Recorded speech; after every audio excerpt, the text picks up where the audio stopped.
What's up guys, Carl here from SP Tech Gadgets, and today we're here to unbox and overview the Apple iPhone X.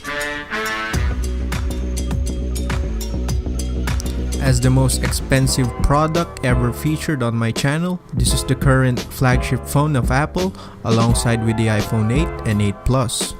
They have designed an all-screen OLED phone with a notch up top.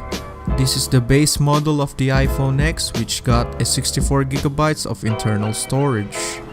So let us now open this $1,000 iPhone to see if it's really worth it. Let me first remove this plastic cover that is protecting this white box from the dust and dirt of the outside world. Let's place it down for a while to open it very carefully. Upon opening the box, we are greeted by the usual design by Apple in California, together with the paperwork, with a little bit of fingertips. They're not called fingertips anymore, just hello, no pun intended. We also have a SIM ejection tool and a pair of Apple stickers. So let me put all of those aside because we're not here for those. We are here with the real deal, and this is the real deal. This is the iPhone X. On first glance, the design and build of the iPhone looks great and super reflective.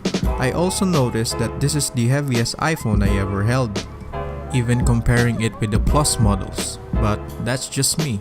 With the all-screen OLED front, it looks very futuristic.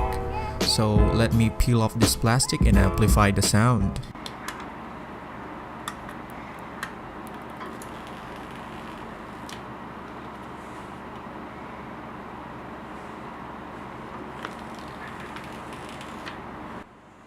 If that doesn't make you feel good, I don't know what is. So let me power this phone up. And while it is booting, here are the accessories included. First is the 5-watt wall adapter, followed by the Apple EarPods with a lightning connector, not a 3.5mm ear jack anymore. At the back of it is a female 3.5mm to lightning converter / dongle.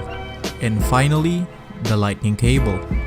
We can see that the iPhone is already booted up, so let me set it up on iTunes and come back to you to show Face ID. So here guys is Face ID, and to set things up, you just need to make a couple of head circles. It will 3-dimensionally map your face in order to recognize it even in the dark. Face ID basically works with the combination of the infrared camera, flood illuminator, and dot projector that is all in the notch. When it's done scanning your face, all you need to do is set up a passcode and you're good to go. So here is Face ID live in action. Let's try it. Wow, that's actually fast. I think it will get faster in time. This iPhone has a 5.8-inch Super AMOLED screen that is bigger compared to the Plus models, but in a smaller form factor. It got a resolution of 1125 by 2436 pixels with a pixel ratio of 458 ppi. So nice one, Samsung. The screen is also pressure sensitive, all thanks to the 3D touch.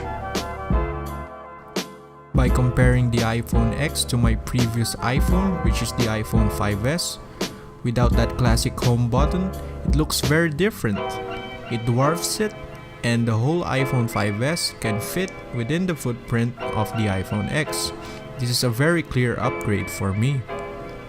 I intentionally skipped a whole design generation starting with the iPhone 6 up to the 7 because of all the Bendgate thingy going on with it, and I was waiting for something different like this one.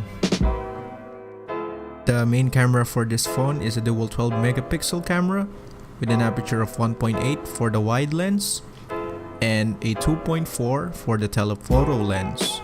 It's also got a quad LED True Tone flash.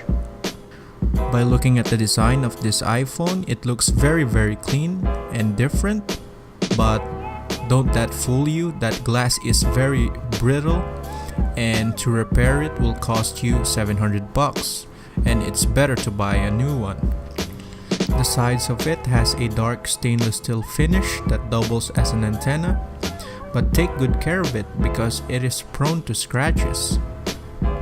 I may assume that this phone is the most cased phone of 2018 or 2017.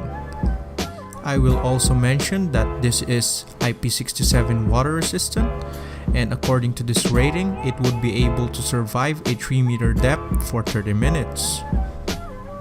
By double tapping the display, we can see that the infrared or the dot projector, no, I think it's the flood illuminator that we can see on the notch that is glowing. On the left side is the flood illuminator, and on the right side is the dot projector. You can see it sometimes, but not most of the time. Let me lower the display and show you this Super AMOLED screen that is very clean. By the way, here's the camera. As we zoom in, the phone switches to the telephoto lens from the wide lens. We also got here portrait, that is using the dot projector in order to recognize a human's face, in order to blur out the background or to darken the background up like in a stage light or a spotlight. Those are just some of the new features of this phone. So let me show you the video settings available for this phone. We got here 720p at 30 frames up to 1080p at 60 frames. We also got a whopping 4K at 60 frames. Holy that's good. That's better than this camera, than my DSLR. For slow motion recording, on the other hand, there's available at 1080 for 120 FPS and 1080 at 240 FPS. That's actually good.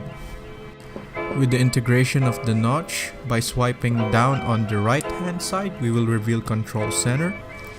And by swiping on the left hand side, we will reveal notifications. I had also bought a case for this phone on Amazon in order to protect my investment. By the way, the battery capacity on this phone is 2716 milliamps, and you can also wirelessly charge it via a wireless charger. With the combination of the A11 Bionic chip and 3GB of RAM, this is currently the fastest iPhone in the planet. In conclusion, you may like the iPhone X or not. At the end of the day, it all depends on the user preference. For me, this is the perfect upgrade from the 5S. Thank you guys for watching, and see you guys on the next video.